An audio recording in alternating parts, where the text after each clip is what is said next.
भावाच्या शाळेच्या गुणपत्रिकेत मुलीनं खाडाखोड केली, यावरून संतापलेला बाप कोणत्या पातळीवर जातो, हे दौंड तालुक्यातल्या देऊळगाव राजे या गावामधील हनुमान वस्ती काळे वस्ती या ठिकाणी पाहायला मिळाले.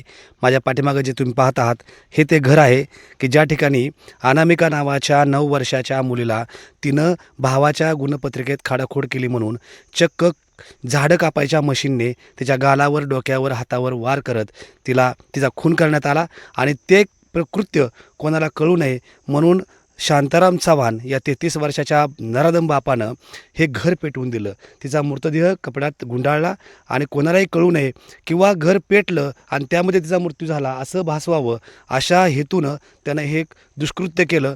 आणि 3 मेच्या पहाटे ही घटना घडल्यानंतर पोलिसांना ज्यावेळेस ही घटना कळली त्यावेळेस पोलीस या ठिकाणी आले आणि त्यांनी या घटनेचा उलगडा केला. देऊळगाव राजेच्या हनुमान वस्ती या वन विभागाच्या माळरानावरती हे छोटीशी झोपडी आहे आणि त्या ठिकाणी हे पहाटेच्या वेळेस घटना घडली.